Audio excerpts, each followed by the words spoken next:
Well, hey, everybody, and welcome to the Debrief with your friends here at Sandals Church. I'm your pal, Justin Pardee, hanging out with my pals. Stephanie Keene. Did you forget who you were temporarily? I didn't know we were pals. Sorry. That's all right. After the way I treated you last What week. episode number is this? This is episode 57. I feel like Stephanie should know by now that she announces her presence second. Yeah. I think she's just holding a grudge for me. I am. From last week when I said that we technically could just put anybody in her spot. Yeah. Ooh. So, fair enough. Yeah. Well, you keep I'll missing forgive you your now, cue.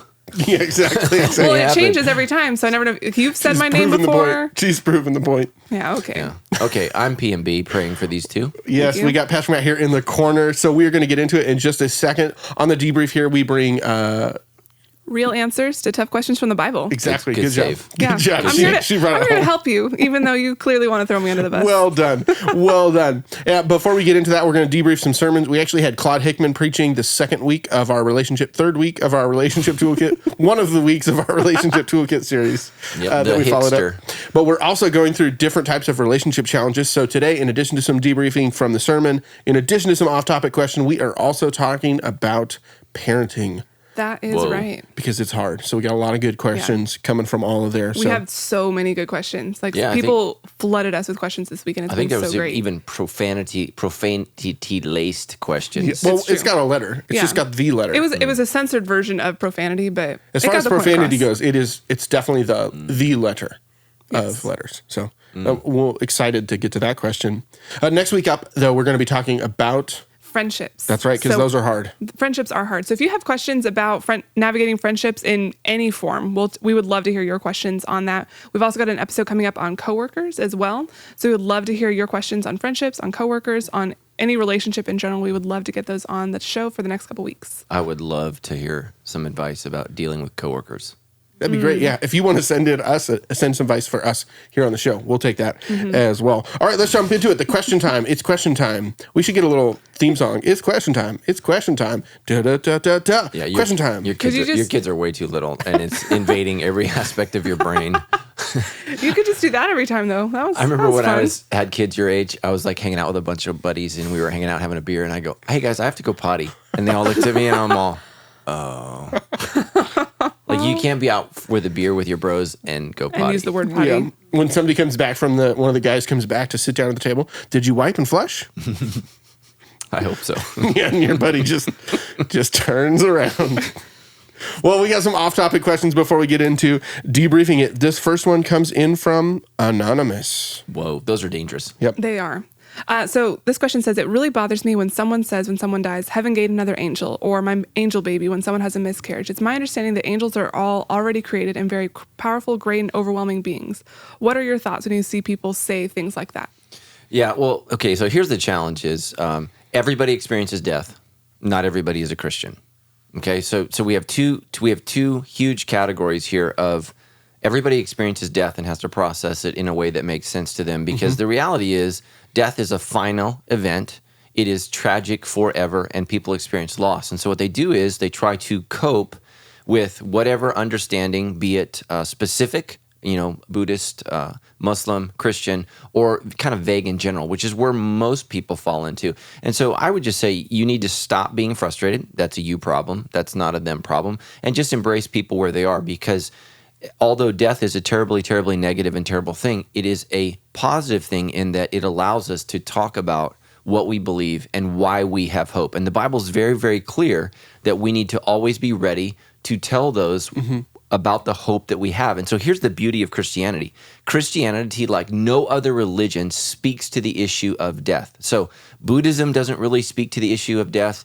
And when I mean that, I mean it's not specifically targeted around the issue. Christianity is unique in that it is completely revolving around this issue of resurrection. Jesus Christ rose from the dead. That makes him distinct from Muhammad. It makes him distinct from the understanding of Allah, distinct from the understanding of Vishnu, Hinduism, and all these other religions. We worship a guy who rose from the dead. He was literally, physically dead. 3 days later, rose in bodily form from the dead. So it's an opportunity for us as Christians to explain why we grieve, but according to Thessalonians, we don't grieve as those who have no hope.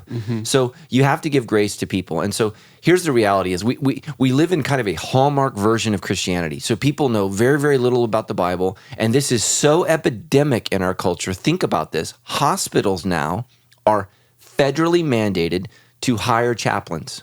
Why is that? Because nobody goes to church anymore. But everybody dies, and people still need to process this. And doctors and nurses, and we appreciate what they do, they are not trained to deal with the afterlife. You know, they're not trained to deal with that. And so they might specifically have faith, but they're not trained to deal with that. And so because there's this huge vacuum that, you know, in our lives as Americans, where Christianity used to sit very, very neatly, and I think appropriately, people don't know what to believe. And so people are kind of trying to make it up as they go. And here's the thing, man. It is so, so hard to have faith when you need it. Faith is something you want to build when you don't, you know, I mean, we always need faith, but, you know, it's not, God's not something that you want to run to in an emergency. I mean, for most people think about God like 911, you know, and that's just not the way that it works. And so, you know, the way my faith is working, because one day, one of two things is going to happen. I'm going to die. My wife's going to die. One of us is going to go first. I mean, it could, in a very, very rare chance, we go together, but that's probably, so one of us is going to have to mourn the loss of the other. I don't want to wait until that happens to have a deep, vibrant faith with God. I want to be working with that so that I can be prepared as I can possibly be for that moment if she goes, or my hope is that she will have a deep, vibrant faith so that when I go, she can handle that. Or God forbid, you know, we lose a kid. I have two pastor friends, Pastor Greg Glory and Pastor Rick Warren. They both lost children, their sons, and I've watched them go through that. And so we all have to deal with this, whether we're Christian or not Christian. So we need to be prepared beforehand. So I would just say this, you know, I'm curious as to what you believe, learn to ask good questions, and then just say this, well, the teaching of Scripture is that angels are angels and people are people. I mean, saying someone has turned into an angel is as silly as saying they became a Care Bear. Well, that's not true because Care Bears aren't real. Or as they became a lion, you know, or they became a giraffe, or they became, you know, a wild goose or something like that. We don't become angels. Angels don't become us. We are separate species. We are created by God, but we're distinct. We're separate. We're not the same. We don't become them, and they don't become us. And so, you know, despite all these movies about angels wanting to be with us and us wanting to earn our wings, I mean, that stuff is just silly folklore that's really more rooted in American kind of spiritualism that's separate from the church than anything that's real. And so that's just where most people are. But, you know, here's what I've learned. People are trying to say something to comfort you, but usually what it does is it confuses and frustrates people. And so what I've learned to do when people are grieving is I just try to sit there and not act like I have all the answers and just try to be there with them. Because the ultimate answer is I don't know why. I mean, God doesn't inform me. You know, he doesn't have a press secretary that's like, hey, someone should tell Matt Brown why I did this. I mean, that's what it means to worship God. He's God, I'm not. And so I have to sit in that and accept that. So I would just really ask you to let God deal with your heart and just don't be so critical of people who don't have the information. And, you know, that's one of the ways that we, you know, kind of become prideful in our faith is when we judge others for their lack of information. And what we need to do is humble ourselves and be grateful that God has enlightened us to this and hope and pray that we would have an opportunity to help somebody else become awake, which is the language of becoming born again. You know, arise, O sleeper, awake from the dead. That's what Ephesians says. And so we need to learn to, you know, really, really be careful about how we speak in those ways. And just, you know, and again, even if a Christian says something stupid, just because a Christian says it doesn't mean it's biblical. I mean, I hear Christians say stupid things all the time. And that's why we make fun of it at the end of the show every time. Oh, man. So great question. I'll be praying for you. And, you know, we need to not be frustrated with people. We need to be thankful that God is not frustrated with us, but loves us and gives us grace. And so in those moments, I would encourage you to be self-focused in this way. Why look at the speck in your brother's eye when there's a log in your own eye? First, rid yourself of your log. And so what would that be in this case? You know, judgmentalism, you know, a critical spirit, you know, something I don't know. And then try to ask God for the opportunity to help your brother with the speck that's in their eye. But, you know, when I'm sitting with somebody and they've lost a child, you know, I'm not there to correct every single theological thing that they say. Sure.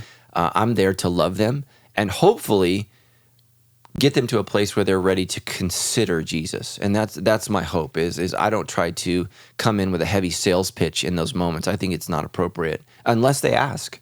And if they ask, then absolutely, I'd love to talk to you about that. But, so that's my thoughts on it. Well, there you go. All right, we've got one more anonymous off-topic question, so should be a good one. It is. So, Pastor Matt, you said a few weeks ago that you wouldn't attend a homosexual wedding ceremony because you don't agree with it. So this person wrote in and said, I have several friends or family members who have had babies out of marriage.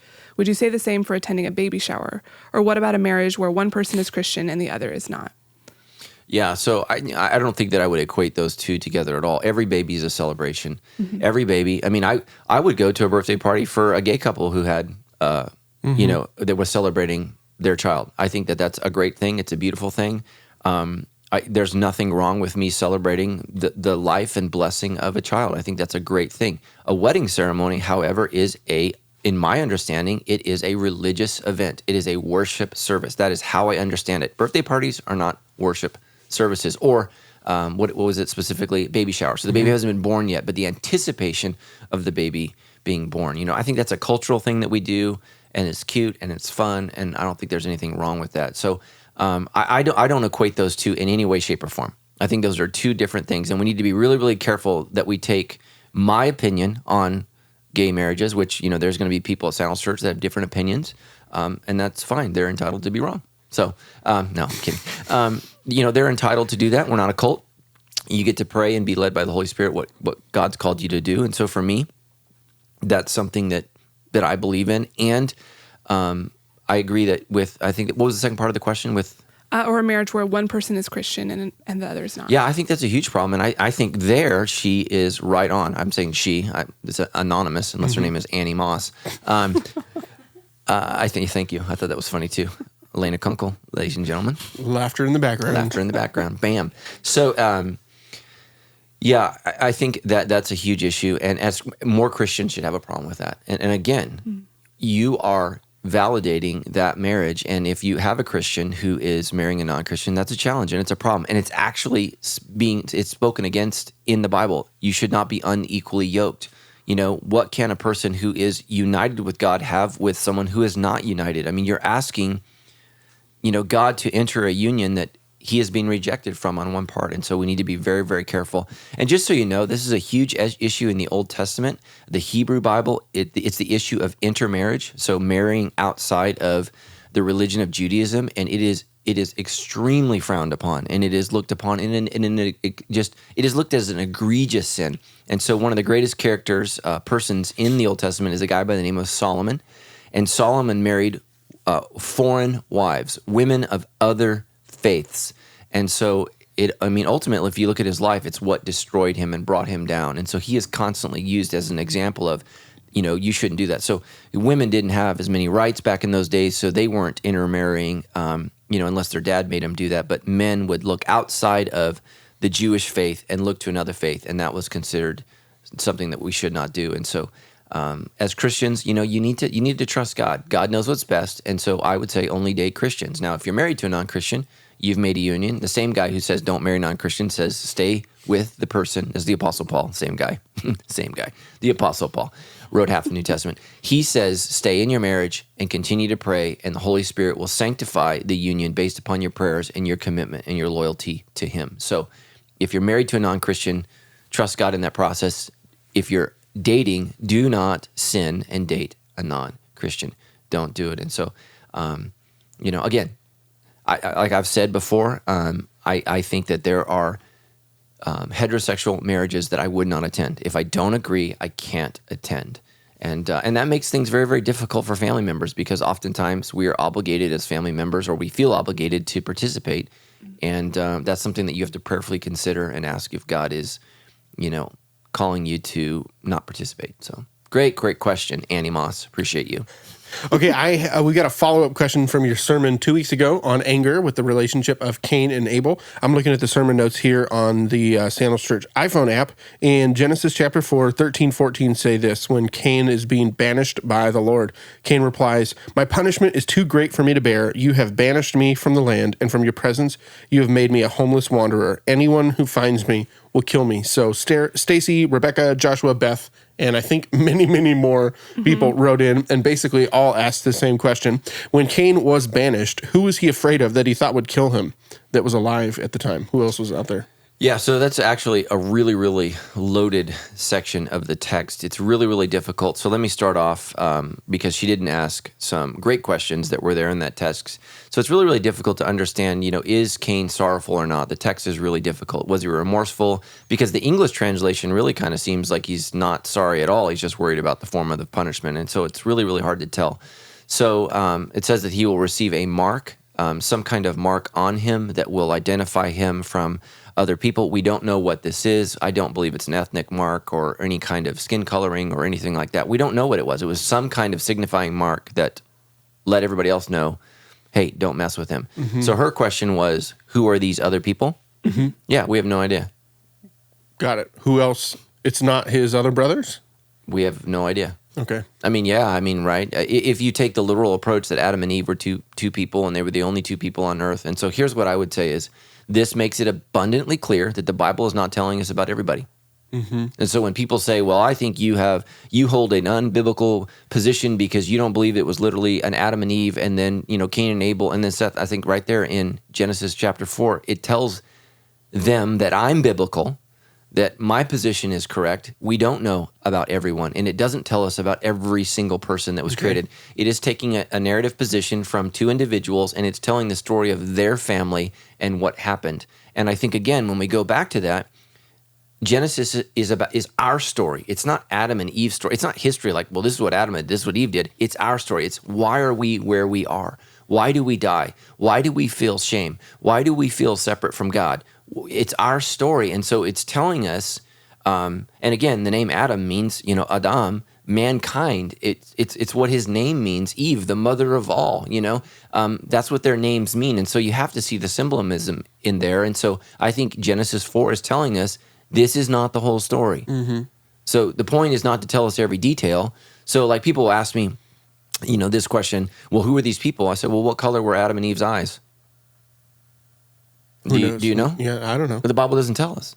And so this is what we do as Christians. This is what drives me freaking crazy, is Christians try to answer questions the Bible doesn't answer. And it's because we're not trying to deal with the problem. And the problem is look, this is what sin progresses. In the 4th chapter of Genesis, what happens when we sin? John tells us this.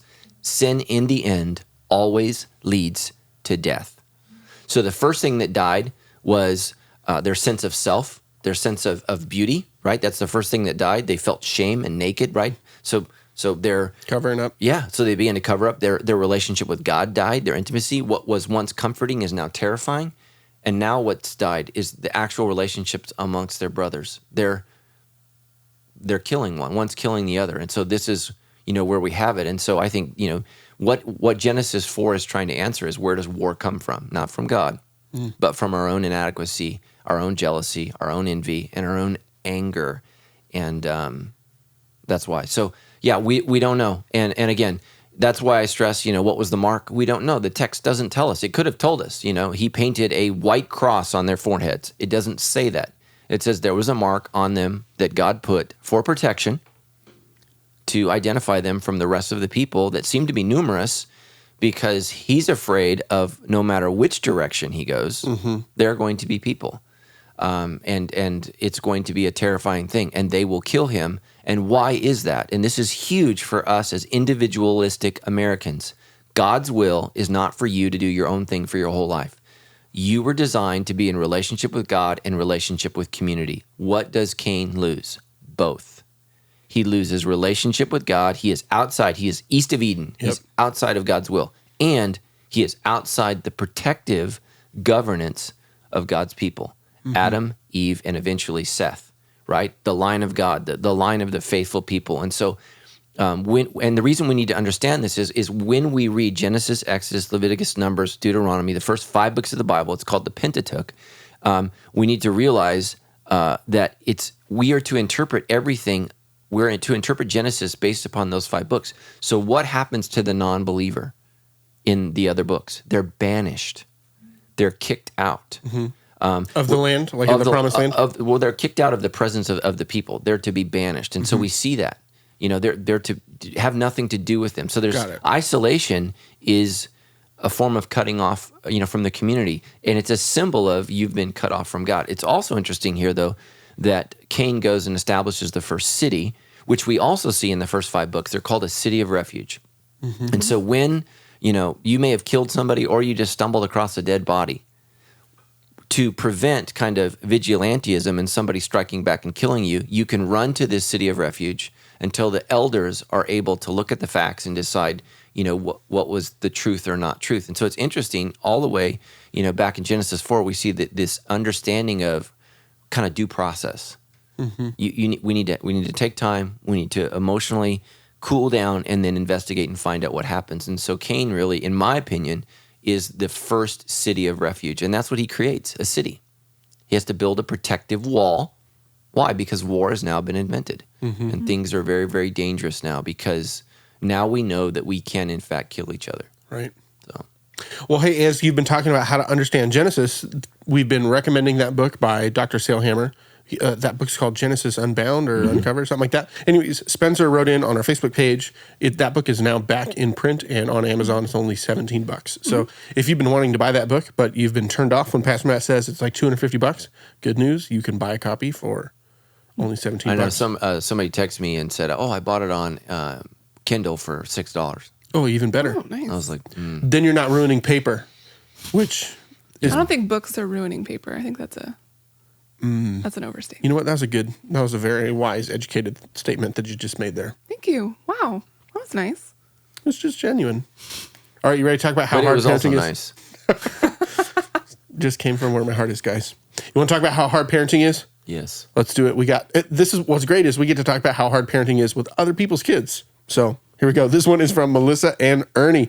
In your message on anger, Pastor Matt, you talked about discipleship, but not doing, you talked about disciplining, but not doing it when you're angry.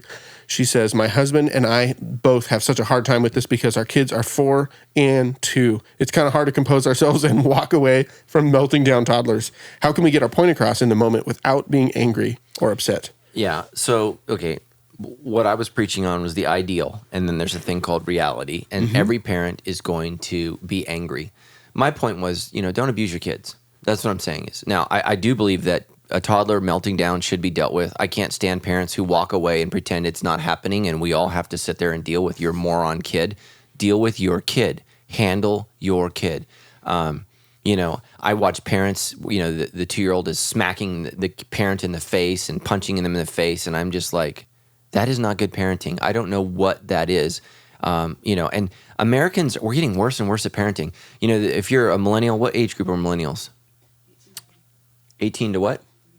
18 to 34. They're now saying that they were raised by the worst parents in American history. And part of that is because they were never told no. Mm-hmm. They never received boundaries. They were told they were the most special kid on earth. And then guess what? You weren't. You got to go to work just like everybody else. Don't tell me that. Right. Sorry. I'm turning off my headphones. So yeah, you need to discipline your kid. I deal with my kids right then, right there. The thing is, I don't want to hurt them and abuse them, but I want my kids to know, when we're in a restaurant, I would tell my kids this all the time. Nobody paid money to hear you scream. So you have 2 choices. You can stop screaming, or I can take you either to the bathroom or to the car. And my kids know I meant business. Yeah. And if I miss out on my meal, you're going to feel me. So, but I'm not going to do it in anger. And so what that usually means as parents is we need to be quick. So get to them before you lose it. Because a lot of times what we do is we're ignoring them and we're ignoring their behavior, and we need to deal with it quickly. And every child is different, man. Some kids are easier and some kids are nuts, man. And you just, right, whatever kid came out, God gave you, and you got to deal with that kid. And let me just say this. I'm going to say this in a couple weeks, so sound impressed then. But I think raising kids, your goal should not be to raise them as equals. Your goal should be to raise them as individuals. Mm-hmm. And because you need to address and deal with each kid differently. Some kids will only respond to a spanking. A lot of kids don't need spanking. So you got all these parents running around saying, well, I don't spank my kids. Well, maybe you were blessed with kids that don't need a physical reminder. Some kids need a physical reminder. And, that's just the way that it is. And so my kids were all very, very different. And, we were blessed with kids that generally, not genuinely, generally, when I said stop, stopped. And when I said obey, they obeyed. But every now and then, one kid would push the limits more than the other. But some parents have really, really tough, difficult, defiant kids, and you must meet them at their level of intensity. And I just believe that some kids need a physical authority, and by that I mean physical presence. And you got to be that. And you got all these other parents raising future librarians looking at you, judging you. It's like, look, man, maybe your kid is going to be a linebacker for, the Rams when they're not terrible. Yeah, right. So guess what? You're not raising a librarian. You're raising someone that's going to crush people. So you need to get ahead of that as quickly as possible. So what I would say is, as quickly as possible, intervene, let them know who's boss. And if you're in a 2-parent family, which I hope and pray that you are, but I realize many of you are not, the male must take the lead in discipline. I just believe that. There is something about male presence in the home that is terrifying to children, and they need that. Now, if you're a single mom, don't cry or crash into something right now. You got to be the dude. So just like if you're a single dad, you got to be the loving, caring mom too. And so there's more pressure on you. But, I don't believe that the woman should be the primary disciplinarian, because my kids, they just wear my wife down. They just do. Yeah. And I come in and it's like the Hulk is unleashed. And all of a sudden, and my wife always says, she says, well, I don't understand why they listen to you. I think that there is a God-given divine authority given to the man, and kids get that. And, we can have all this gender study crap at school, but the bottom line is guys are guys and girls are girls, and we're different. And that's okay. It's okay. It's right. Everybody just relax, drink your coffee, go write a blog and vent your feelings right now. If you just think what I said is heresy, it's the truth. Boys are boys, girls are girls, and that's okay. It's okay. It's everybody. Let's just hold hands. It's okay. We're all going to be okay. It doesn't mean that men are better or women are worse. None of that. It just means we're different, and we need to embrace that. And I am just telling you, my wife can literally ride my kids all day long, and I can handle it in 5 minutes, because they know they're on the verge of death. They know it. And I don't mean that in an abusive, call child protective services way. What I mean is dads have a unique way of dealing with things. But in the same way, my wife is so much better at listening and caring. And I'm like, okay, I'm going to give you 30 seconds. What do you need? And then we're going to move on and we're going to solve it. My wife wants to talk about your feelings and how did that make you feel? And we're just different, and that's okay. And I think my kids need both, and they need both of that from us. And so I just would encourage guys, don't push it off on your wife, because what women tend to do is everything. Mm-hmm. Everything. And that's why they're exhausted, angry, and upset, because you need to learn, what can we do? And so sometimes the woman is the stronger person in the relationship. So you're going to have to encourage your husband, boyfriend, because some of you are not married, which is a whole nother topic. We could get to that. But we will. You need to encourage them to be there. And I think what a woman can do is help temper the man in how he disciplines. But that's so true, because you don't want to just lose your mind all the time. So I think God, right, in His wisdom, created a man and a woman differently to help complement each other, which is why I'm a complementarian. That's my theological perspective. I don't think it's chauvinist. I think it's biblical. He's called us to work together to do this together. And so, guys, you got to step up. Don't put it all on your wife. Be the disciplinarian and support her. And I think that's important. And once your kids know, what kids will try to do is divide and conquer. Once your kids know that they're dealing with a unified front, things will be very, very easy. So you got to, if you're dating, where I know we're doing a dating episode, mm-hmm. Why don't you talk about bringing up kids? Do you believe in spanking? Do you not believe in spanking? I mean, have those conversations before you make out. That would be helpful, because when you start making out, you get stupid. So have those conversations. Also record those conversations and then go back after you've been a parent for like 5 or 6 years, and just that'd be awesome. Yeah, yeah. But at least try. I mean, people. People are so impulsive in relationships. At least, this is the biggest decision of your life if you're single. Mm-hmm. So try to evaluate and see, okay, what does this look like, and how are we going to move together on this? And what are we going to do if we disagree? What are we going to do if we change our minds? How are we going to navigate that in the future? Because my wife came from her family, I came from my family, and they weren't the same families. We didn't know each other growing up. We had no idea, and here we are trying to raise a family, which thank God we had our faith, together, but not our faith look differently in our home. So, wow, that was a really long answer. That was good.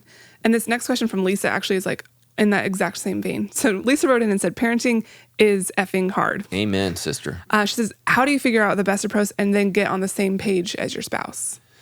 This is what I would say is kids will win. They're going to win. If you're not on the same page, they will win. You will lose. And by definition, your kids lose. Mm-hmm. The last thing you want is your kids to win, because when they win, they'll lose in the long run.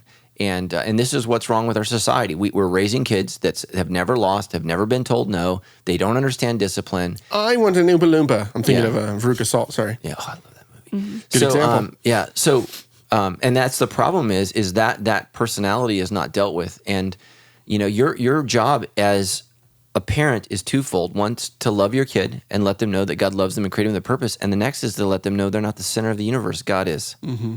And so, we don't worship children, we worship God. And God has mandated that parents exercise discipline over their children, which God does, by the way, to his children. And he loves us. He always does it. Yeah.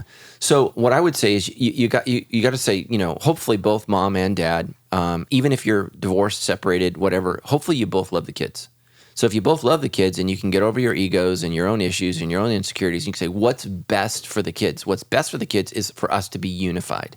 Now, you're going to have differences. I mean, Tammy and I, we've had differences. We don't see everything eye to eye, but what we have to do is we have to try to find common ground and agree on as much as we possibly can for the sake of our family and our kids. And so I got to listen to what she has to say, and my wife needs to listen to what I have to say, and we got to make the best decision possible. And so I think the thing that's the most helpful to getting on the same page is being consistent. I don't just need to be consistent for my kids. I need to be consistent for my wife. So my wife knows what I'm going to do, how I'm going to react. So, because what throws the family out of control is when someone's acting in a way that no one understands or appreciates. That's why, like alcoholism, being drunk or a drug addict or having anger explosions, those things really wreck a household, because every child, every family needs to feel safe. And so one of the things that creates security and stability is consistency. So I know if I do this, and that's why I discipline my kids. If you do this, you're choosing this. So it's not on me. You're choosing this consequence, and try to be very, very clear up front with the kids, about the consequence. Now, here's where Tammy and I really struggle. My wife is more emotional, we could say, when she disciplines. And so her consequences, I always struggled with the scale. So my wife would say, you're on restriction forever, right? I'm like, okay. Right. And in the moment, because you don't give a consequence you can't enforce. I'm like, so the kid's not watching TV for a month? Mm-hmm. Okay. Well, how are you going to enforce that? So what I would say is make consequences severe, quick, and end them quickly. Because whenever somebody's in the penalty box for the family, it affects the whole family. Mm-hmm. So if this person can't watch a movie, then you can't have family movie night. So make sure you say, okay, you're on restriction from TV until this point, because you don't want to isolate them from the family. You want to make sure that you include, that's at least my philosophy, you want to include them in that. And I don't want to experience life, because really, here's what I found. When I put my kids on restriction, I'm really putting myself on restriction, because I want to do things with them. So I would rather the consequence be severe, quick, and to the point. And, just really, really watch what you say, and always do what you say. Kids are smart. If they know, well, they're going to blow it off and not follow through. So make the consequences, as short as possible, and I would do that. So get on the same page, and just know it's for your benefit. Husbands and wives, it is for your benefit and your child's benefit that you're on the same page. And ultimately, if you can't make it work, go to counseling. Mm-hmm. Spend some money. This is on you. Your kids need you to figure this out. So spend the money. And you're like, oh, I don't have some money. Well, get rid of your $1,000 iPhone and your couple $100 a month plan and go get some counseling. It drives me crazy. People are like, I don't have money for that. And they're holding a computer on their phone that was more advanced than the first mission of, the moon. I'm like, come on, you don't need this. So what you need is a healthy marriage. So that was a little rant there. Well, how do you get on the same page if one of the spouses is not a believer and the other one is? It's very, very difficult. Mm-hmm. And again, you need to present the case. I think it's in the best interest that we're on the same page. And what that means is you're both going to have to compromise. I think compromise is a Christian virtue. If you don't believe me, go to Acts 15. It was compromise. There are some things you can't compromise, and these things are difficult. And And the thing with kids is don't bust them for stupid stuff. Let them exercise their individuality. Let them do that. And so, but try to. My thing is, how do I guide them morally? Like, what is the moral answer? What is the spiritual truth here? And when I've been able to anchor my kids in that, they self-police much better than me being the policeman. It lets God be the policeman in our life, where they have a thing called conviction. So what I would do is just sit down and just share with your spouse, hey, I love you. I know you love me. Here's some things that are really important to me, and would you support that? Speaking of that, I'll just tell you, I was talking with actually a guy on staff at our church, and his mother's a Christian, goes to church, dad's not. And so we had this thing at Sandals called the Reach Campaign. And he was telling me this story about, his dad makes all the money. Mom is a stay-at-home mom, so she works in the home. She doesn't have any money. And I thought this was such a cool story. So we're doing this Reach Campaign. We're trying to raise $5 million to build the current worship center at the Hunter Park that we're in now. It's a lot of money to raise. And she went to her husband. I thought this was great. She said, I really want to give to the Reach Campaign, but I know that you're the primary income earner. And he gave her a check for $5,000. Wow. He said, why? Not because he loves Jesus, but because he loves her. And he wanted her to be able to participate. And I thought, wow, what? How amazing is that your non-believing husband, right? That's a lot of money. Said, I want you to be able to participate in this. And I want to go hug the guy. I mean, it was an incredible story. And so if you're the Christian, make sure that you honor and celebrate your spouse's willingness to support your faith. Whether, this was a monetary issue, but with your child rearing, I want our kids to go to church. So you need the support of your non-believing spouse for that to be a priority. And you see, I need you to support me on that. Like, I'm not your mother or I'm not your father, but I'm theirs. And so I want to lead them in this. Would you support me in that? And make it a priority for them? Because I believe it will ground the kids morally. And I think you can make a great case to a non-believer why kids need to be in church, because they're learning bizarro stuff everywhere else. And so church is, I think, one of the last bastions of common sense and spiritual guidance in the world today. So anyways, great question. Okay, so Melinda writes in, and we're going to totally take a little turn here. She asks, what do you do when Christians, specifically Christians you respect, try to teach your young children something you disagree with? Yeah, you got to stop that. And you don't be passive aggressive. You need to be really, really clear. I don't believe in that. Please don't teach that. Because what if a Christian person's a racist? Okay, what am I going to do if somebody's like, people of this color are inferior? Okay, well, now it's on. Right? I'm going to interject immediately. Something like that, I would interject publicly. I would confront it right then, right there. Or like if someone told me, I believe it's okay for my underage kids to drink alcohol. I'm going to say something right then, right there. I don't care if you have your, I'm crucified with Jesus t-shirt on or whatever, or your, I love Jesus tattoo. I'm going to speak up. And so here's what I found is speak up. Most parents, including Christian parents, write this down, are chickens. They're total chickens, right? You want to get a tattoo of a Christian chicken on your body, because that's what you are. That's the reality. And so here's what happened with my kids is I'm the only parent that would say no. And you know how many parents, because they're chickens for Jesus, oh, thank you so much for saying something. Look, if you don't have kids if you can't challenge and lead your kids. Don't have. Oh, you them. mean in like your friend's circle, like your kids' friend circle, like the other parents? They would be relieved that you were the one that said what they were totally thinking all along. Because they want to be their kid's friend, not their kid's parent. Oh gosh, yeah. And so I'm like, constantly, I'm like, no. My wife feels like that's my spiritual gift. No, we're not doing that. And I thank God for that, because I don't want to lose my kids. And so I interject immediately. Sometimes I've interjected at church. If I see a kid being disrespectful to their parents and it's on our campus, I'm the spiritual leader of this church. Hey, don't speak to your parent that way. I don't care if the parent's okay with it. It's not okay. It's a bad example for all the other chicken parents that are sitting around watching that take place. And if the parent gets upset and they leave our church, fine. Go cluck at another church, right? I love these analogies. Oh my goodness! But that's not okay. That's not okay for a child to tell off their parent on our church property or facility. What do you do? Who? Excuse me? That's not okay. And so I would say this is just because someone calls themselves a Christian doesn't mean they are, right? It doesn't mean that you are. And so that's so crazy in our culture today is you can believe you're anything, and people are like, oh, I'm an animal. I wear fursuits every day. Well, good for you. That's strange. I'm offending everybody today.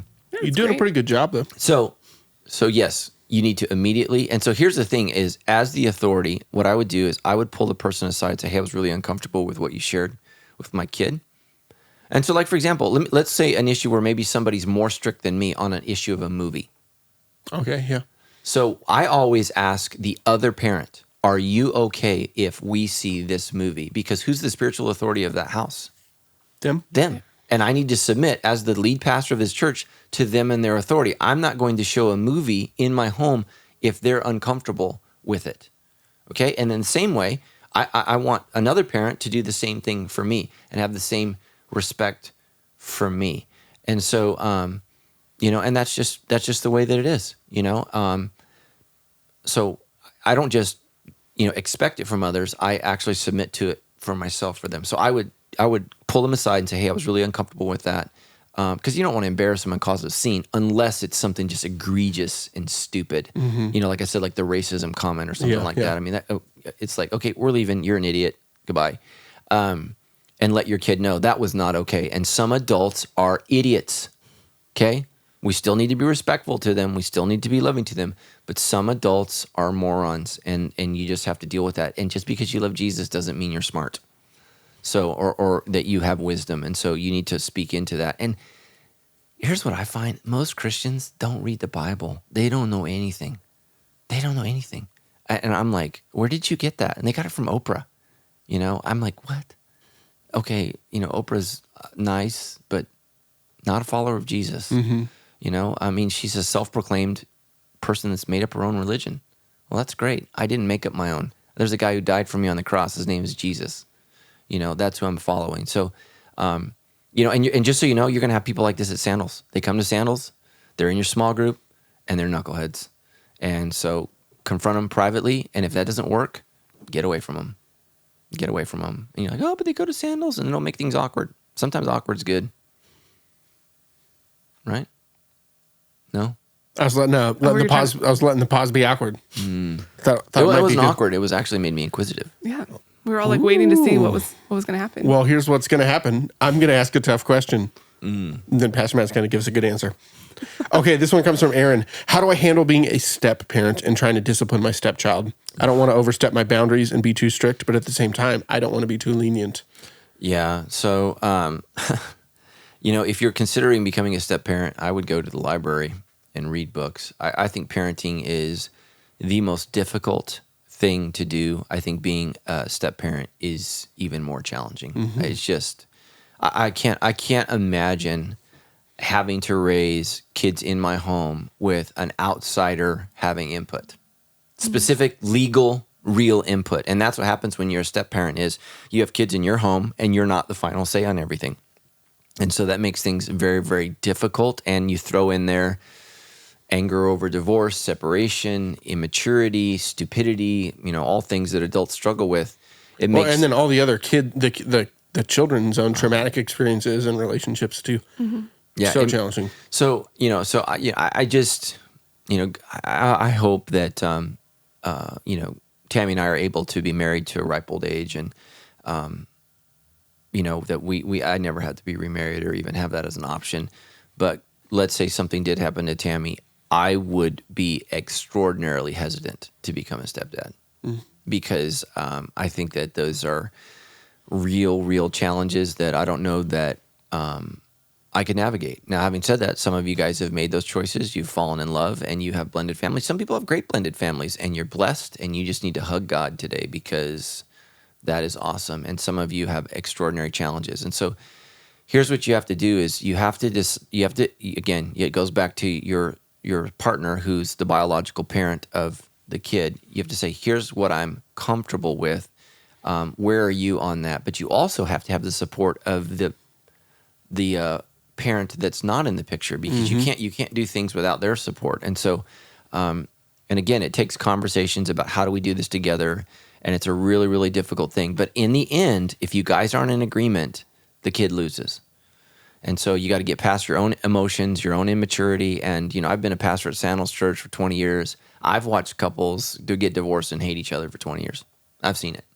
And their kids have suffered horribly because they were unwilling to come to some kind of understanding. So what I would say is go to counseling as soon as you can with a counselor who specializes, a Christian counselor who specializes in blended families, and work on that. If you can't afford that, get a book, read everything you can on the internet, blog, do whatever it takes to try to figure that out, because your kids need you. And, a blended kid feels just as weird about it as probably you do, probably more so. So you need to have special love and respect. And again, it goes back to the kid, right? Mm-hmm. Easy kids are easy kids. Whether they're blended or, just normal traditional family, easy kids are easy kids. Difficult kids are difficult. And if they're difficult and blended, right, that's a little spice for your burrito there. So it's gonna be difficult. So again, it goes back to talking to your spouse, getting on the same page, coming up with a plan, and doing the best that you can, because you need it and your kids need it. Boom. All right, so this next question comes from Jesse, and he asks, how do I know when I'm being too hard on my kids? You're assuming Jesse's a man. Do you know Jesse's a man? I thought Jesse was a girl. I think Jesse sent this in on Facebook, and his profile picture from your recollection? Okay, fair enough. One of my favorite songs from the 80s was Jesse's Girl. See? Oh, man. Okay. I was thinking I got just Cowboy Jesse from Toy Story 2 programmed into my mind. So, okay. Sorry, Jesse. Let's hear what you have to say as your male question. That didn't work. That was weird. Now I can't remember what the question is based upon your description I of ruined Jesse. it. How do I know when I'm being too hard on my kids? Yeah, it's tough, man. And I think that the more you love your kids, the less hard you want to be. And it's tough, so man. true. Kids are so special, and they're such unique gifts from God. But you got to understand, God loves us, and He is hard on us because He loves us and He wants us to turn out. And I think, again, I have to have a difficult conversation with one of my children today, and it will not be good for them. I don't want to have it, but I need to have it because they're struggling, man. They're struggling, and they need me to be harsh. And apparently, I have not tapped into the correct level of harshness to communicate my point. So we're going to have to get creative. So I think most healthy parents are not harsh enough. I think unhealthy parents are usually too harsh. So that's what I think. And so you have to gauge, Jesse, your own health and your own temperament and figure out where you are. But again, I don't know, look, I think that, punishment should be brief, right? They need to know they're in trouble. I'm not a big fan of you go be in timeout for 5 hours in your room when they're little. It needs to be brief, and then they need to be back in your presence and need to know that grace is something that's always available. Sometimes, again, I believe in spanking. Some people don't. That's fine. But, you got to do whatever you got to do to keep your kid from being an idiot. That's got to be the driving force. Just like I said about anger, not all anger is sinful. What makes anger sinful is its motivation. So Jesus, right, he's being pretty harsh. He made a whip, right? If you do this to your kid, you're going to be on CNN, right, or in jail. He made a whip, and he drove the merchants out of the temple. I mean, can you imagine getting hit by the Son of God with a whip? I'm going to imagine that stung. That's pretty harsh. But what motivated Jesus' anger was his love for sinners who didn't have a place to worship. And so what you need to do is say, okay, and again, this is assuming you're not crazy, Jesse, because crazy people, I had a friend of mine whose mom was a schizophrenic, and she did horrific things to her children because she wanted to help them. So assuming you're not insane, right, you can be your own self-evaluator here. Are you doing this because you love them? And is love the primary driving force? And I think if you're remotely healthy, Jesse, you're always going to err on the side of the correct amount of harshness. And so for me, I have to push myself to be more harsh than I would normally be, because that's not my personality type. It's not my personality type to be harsh, but I know I have to be that because I know what I needed as a kid. Mm-hmm. And there were some moments where, it's funny, my dad has apologized to me a couple times, and, he said, I'm sorry for maybe if I, lost my temper or something like that. And he certainly lost his temper at times, but he was raising me. But I think there were moments where I needed my dad not to be physically harsh, but to be really, really clear, to be crystal clear. And again, like I said in my sermon on anger, you can be calm and clear, and let people know. And you have to assume that mantle of authority. I don't need to tap into sinful anger to discipline my children. I can tap into the love of God and the authority that He's placed in me to deal with them. And I want to tap into that. And I just tell my kids, I love you. I'm disappointed. I'm saddened. I'm grieved. I'm sorry you did this. I'm sorry that you have to face this consequence. I'm sorry that this has created a gap in our relationship. But this is what sin does. This is what you've done. And then I'm quick to say, especially with teenagers, because I'm always worried that teenagers are going to feel like they can do no right. I always am quick to follow up, but your mom and I still love you. We still believe in you. This consequence hurts, but we're still here for you. Because I want them to know that no matter what they do, I'm going to love them. I mean, even if they end up in prison for the rest of their life, I mean, they're an idiot, but I love them. They're not, just because they're behind bars doesn't mean they're separate from my love. It means they're behind bars. And so my job, though, hopefully is to keep them from doing that. So, Jesse, I would just say this, and I'm assuming you're a dude. I don't know that you are. Based upon your question, you're probably not. And so I just, feel led by the Spirit to just say, be a little more commanding in terms of your presence and your authority. But if you're concerned that you're abusive or you've exploded in anger, you got to learn to temper that, and you got to learn to control that. And that's why I shared I got to go cool off before I discipline my kids, because I don't think real clearly when I'm the Hulk. So I got to I got to calm down and then go in and discipline. And that's it's hard. It's hard to be a parent, but I tell you, what's harder than disciplining your kids is knowing you should have and you didn't, and they're a total wreck in life. And I see that all the time. So, yeah.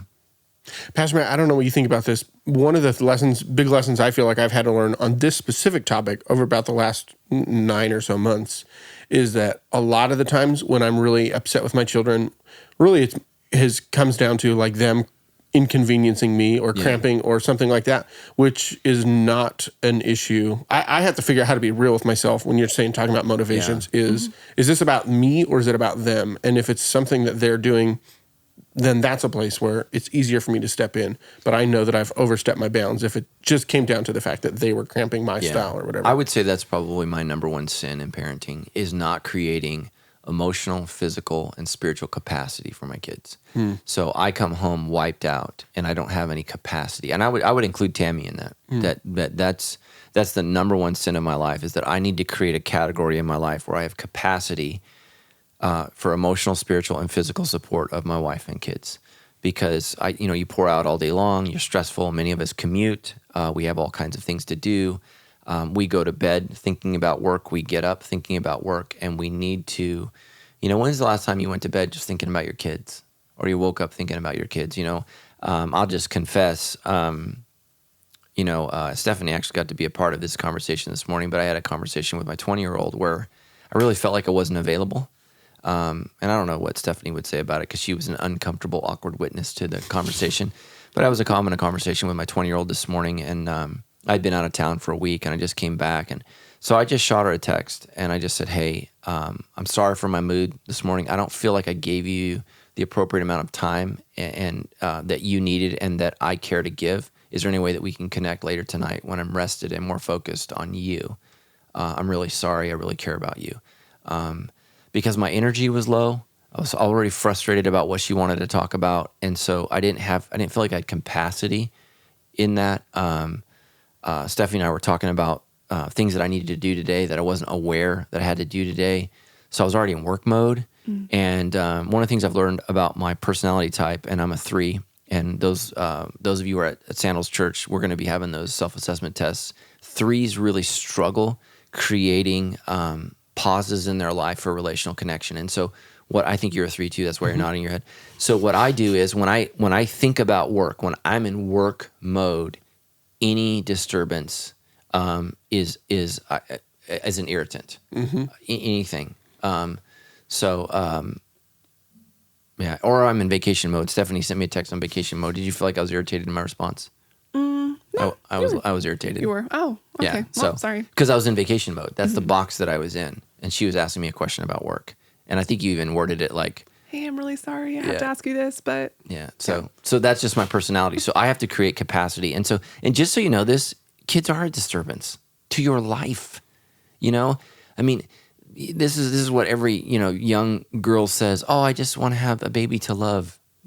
Okay. I said it wrong. I just want to have a baby to love me. Excuse me. That's what I meant. And I'm like, that 2-year-old is not there to love you at 2 a.m. They are there to scream until your ears burst. And, kids are a joy. I think we should have them. And just so you know, this is actually, it's interesting that you bring this up. All Western countries, including Japan, are struggling because people aren't having kids. So you want to get to the root of our immigration problem? Here's the problem. Western powers do not produce children at a rate that is high enough to meet their needs. So what we've done is we have incorporated impoverished countries to meet the demands and the needs that it's this whole cycle. So Western people, right? We want to have our 2.1 kids or 1.4 kids, and we got to have that. We got to have everything in place because kids are a disturbance to the Western mindset of life. Totally. Well, I don't know that the American dream is God's dream for your life. It may be a nightmare, and so we need to look at kind of the Eastern culture of family first. It's not as productive. It's not. You don't get as much stuff done. You don't have all the amenities that we have in America and in Western Europe and Japan. But Japan is literally dying. They don't allow any immigration. Did you know that? Japan does not allow immigration. Oh, I didn't know that. From any country. They're dying. They're actually trying to invent robots to care for old people, and they're creating little babies so that old people can hold them. Because young Japanese people are having so few children. Because of what you said. They're what did you say? They're a... Oh, cramping my style. They're cramping your style. Inconvenience. Yeah. That's what kids do. Kids cramp your style. Yep. Tammy and I giggle when we go out now. We're like, oh my gosh, Yeah, nobody I bet. peed or pooped or Yeah. nobody. No, it's just incredible. It's just incredible. Tammy and I we went to Hawaii for our 21st. 21st anniversary this last week, and we actually rented a room just for us on the beach, and it was affordable because I didn't need like multiple rooms. We've never been able to do that. We rented for the first time in 20 years. Elena's going to love this. An economy car. Oh. Yeah. I couldn't believe it. It was like $4 a day. I'm like, oh my gosh. Because we're always have to rent a minivan, which is like $10,000 a day. I was like, oh my gosh. See, now I'll know how Stephanie's going to feel in a couple months. It's like everything's so cheap. You just have to buy 2. that will be nice. So yeah, so that's what kids are, man. But they're, man, I tell you this, on the other side, those of you parents that are ready to jump off a cliff, listen, it gets better, man. I have a 19 and a 20-year-old, and I really enjoy them. I'm enjoying them more and more. And some of that's because they leave and they come back, and they leave and they come back, and that's really, really nice. But when you're like where you are, where you're 24/7 constantly, when I was Justin's, what would you call it? Not level of parenting, but stage of life. You could have broken into my house and robbed someone in the middle of the night, and I would have no idea. Because every night, someone fell, something broke, somebody was screaming. Like, I don't know the difference between my child being murdered in the room next door and they had a bad dream. It sounds the same. Like, I don't know. I literally, we did not sleep. No. Like, go to bed and wake up 8 hours later for like 12 years. Yeah. Yeah, it was like prison in our own house. It was scary, man. I remember my son used to have nightmares, and he would run and into the wall. Like, you just hear, boom. I'm like, bro, it's the same house. It's the same left turn. It's the same left turn every time. But he's outrunning some monster in his brain. Just like, boo, hit the wall. And then, you have to get up and take care of him and clean up the blood or whatever else. Oh my gosh. Oh, so sorry, all the single people are like, I am never having children. You need to have children because I need somebody to take care of me when I'm old. That was actually gonna be my question too. Just sort of for those of us, right? So I'm engaged, going to get married soon. We're sort of having conversation of when are we going to have kids. I know a lot of friends who have young kids, so I'm sort of in the, oh my gosh, kids having kids is really hard. Justin's kids is like the Jungle Book, man. That's so true. So how do those of us maybe who are, especially like of the millennial generation too, how do you balance fighting against the not wanting to be inconvenienced by having kids and having the wise, like what's going to be best for our family and our timing? Like how do you balance that out of knowing what to do with having kids? And yeah, so theologically, I do not believe that there's any biblical mandate to have children. I think the Bible said be fruitful and multiply. Well done, human race. I think I think we could check that one off the list, right? I mean, there's more people alive right now than in all of human history combined. So there's enough people. So I think are you called to have children? I don't think that you need to have children, especially like if you're considering to be one of our missionaries to India. I think it's going to vastly help your ministry if you don't have kids. You and I have been to Mumbai. You've been to India as well. Man, kids, that would scare me to death to be in that city, in that country with kids, because it's just not safe, man. It's just, so I think that it's okay to say we're not going to have kids because we want to serve God. And so every time, Paul says, I wish that all were as I am, that's single. You have the most time and the most capacity to serve God as a single person. You just do. That's the reality. When you get married, that time is now split with your spouse's time. When you get married, Tyler, you're not going to have the capacity to be available like Stephanie has been for the last 5 years. That's the reality. And we know that. That's part of why we've kind of adjusted your job a little bit. That's the reality. You have kids, there's less. You have another kid, there's even less. You have 3, you have 4, you have 5. What's that family on TV? The Duggars. Oh, yeah. The They have like 17 and 15. Like 21, I think. Yeah. Yeah, that. So we got on the shuttle to go to LAX from the hotel. We got on the shuttle. It's a 21-passenger shuttle. It was Tammy and I and one family. Oh, boy. Whoa. Crazy. One. Like parents and kids? Well, That's it was grandma, grandpa, okay. husband, wife, and 10 kids. Wow. And I would say the oldest was like probably 17, 16, and then the youngest was probably 2. Mm-hmm. And I was just like, I was thinking, how do you afford vacation? And, that's what I because they were going to the same place we were. I was just like, how do you do that? My gosh. Oh, yeah. Everything was named. Every backpack had a name on it. It was hilarious. It's like, you got to have that, man. So, yeah. So, what was your question? I got lost with the Duggars. How do we kind of start or balance not being selfish, right? Not wanting to be inconvenienced by kids. Pray about it. And also understand your own capacity, Some women, man, they can handle 8 kids and it's no problem. I didn't marry that woman. That's not who Tammy is, And so 3 was as many as we can handle.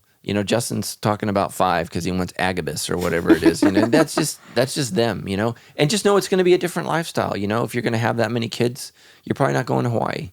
You're going to do a lot of camping, or whatever it is that you're into, and that's okay. So to just pray about it, have that open, honest conversation, and just know, have it before you get married. Do you want kids? Because how do you compromise between 1 and 0?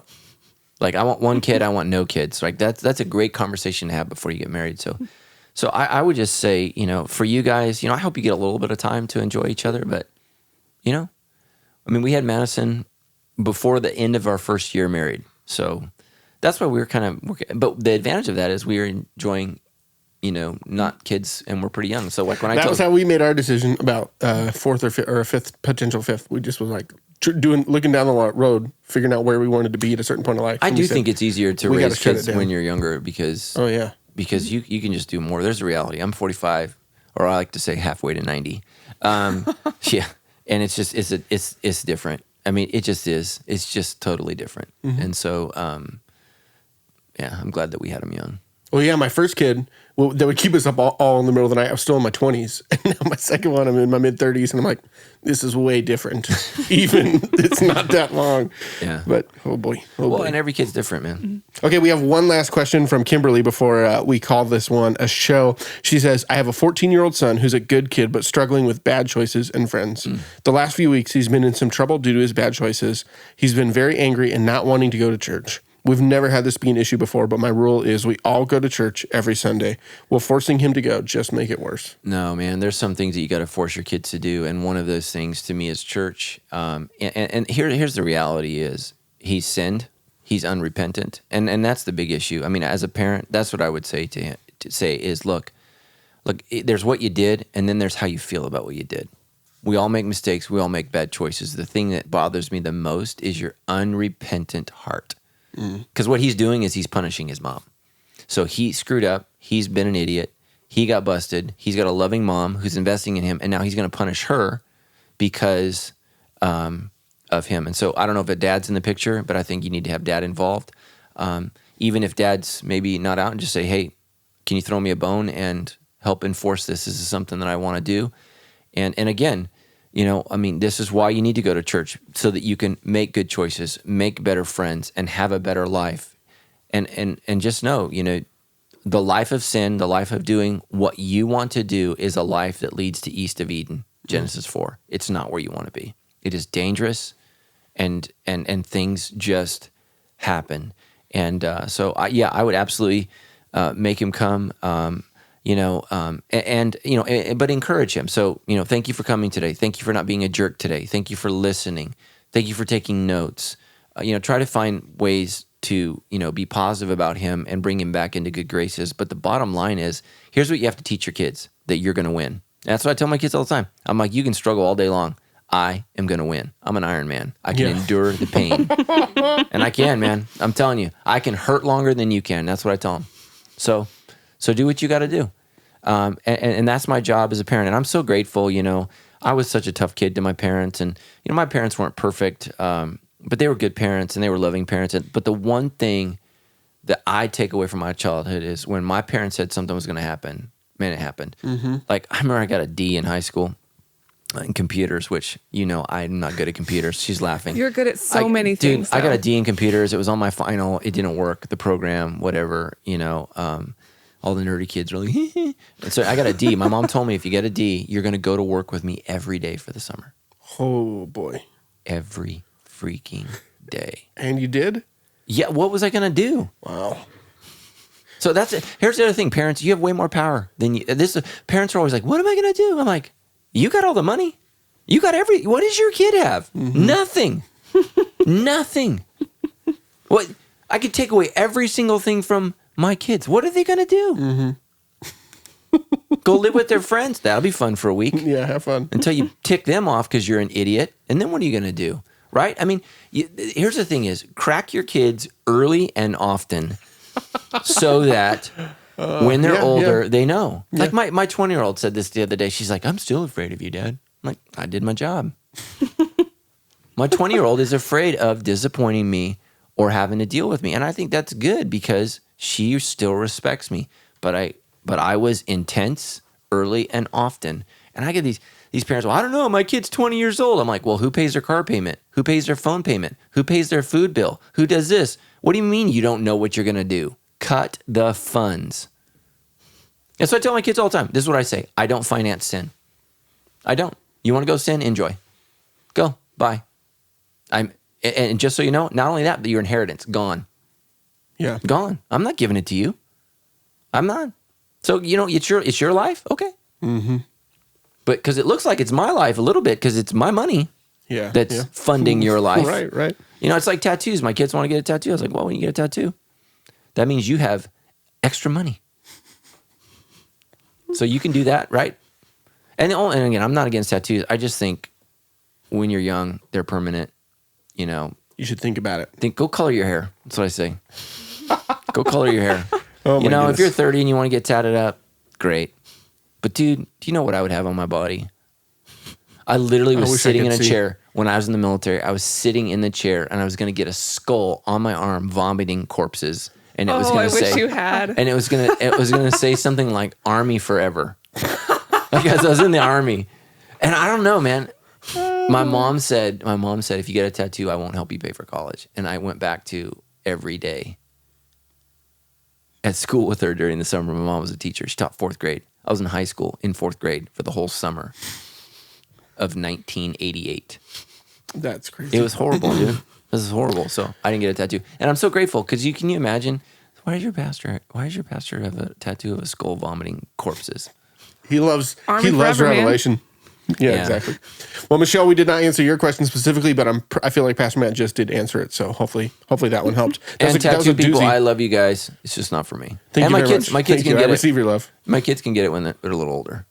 But I want them to have, some discernment before they get Minnie Mouse on their I don't face think or either something. of your kids are going to get Minnie Mouse on their face. I think he was talking to me. Oh.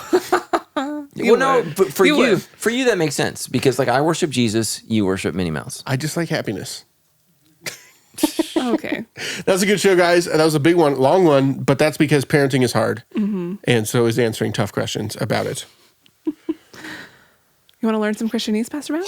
Hold on, we got a bunch of stuff before we close the show, Stephanie. Oh, I'm sorry. I got excited. You were looking at me like I wasn't doing my part. Because you're supposed to tell everyone where do they go to get all the resources from well, the if show. you would like to get all the resources from this show, we're also starting to build our show notes a lot more. So if you want to, find places where you can see a quick little summary of every single thing we've talked about on the episode, check out debrief.show/57. We're constantly updating those pages, adding more and more great resources, and we would love for you to go and links check those to the books, all that kind of links stuff. to the books, links to any sermons that we talked about, any verses that we talked about are all there on the show notes. Just go to debrief.show/57. And of course, if you want to support Sandals Church and help us make this show and future podcasts and all that other kind of stuff a reality, we're so grateful for those of you that do, especially those of you guys who do not attend Sandals Church but love the Debrief. You can help us out. And if you would make a donation, we would be super grateful. Even $1 for the episode is super helpful when all those you awesome listeners come together, support the show, put it together. You can make it happen. All you got to do is text Give Debrief. That's Give Debrief, 2 separate words to 951-900-4120. And we appreciate it. All right, let's close it out. Let's learn some Christianese with some stuff Christians say. Learning Christianese, I think I'm learning Christianese, I really think so. Learning Christianese, I think I'm learning Christianese, I really think so.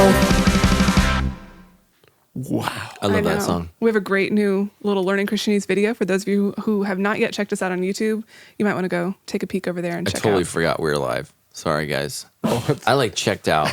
That's okay. I don't know where I went. You went Here we into go. parenting zone. You Yeah, you exactly. became like Dad Matt, and it was a little. You know where No, he went? that was- That that makes was- look like he was having a quiet time. No, you know what it was? That was time change week. Oh, moment. tell me Good. about it, dude. And you, Seriously, time okay, change, do you time know- travel. Do you know the history of time change, by the way? You know what? I don't. It has nothing to do with farming. They did it during World War II to save energy. And they've proven now that it doesn't save any energy. Oh, can we give it up then? Because it was Seriously, rough. it's horrible. Come on, Donald Trump, do something. All right, going back to learning Christianese. Pastor Matt, what do Christians mean when they say quiet time? Like, oh, I was just in my quiet time. That's what I this just was morning. doing. Exactly. I was having a quiet time. Yeah, that's something parents don't understand too either. Always have a quiet time with the Lord at 4 a.m. Nope, they're still awake. Yeah, I don't know why they call it quiet time because I'm a talker. So like when I'm spending time with God, I'm talking out loud. You hold on. In your quiet time, you talk out loud. I do. My kids think it's the weirdest thing. That is really. I don't think it's just your kids. That's weird. You better watch it right now. Wow. Somebody's gonna have a quiet time and think about what they did. Oh my Apparently. goodness. No, I'm a verbal processor. I talk out loud.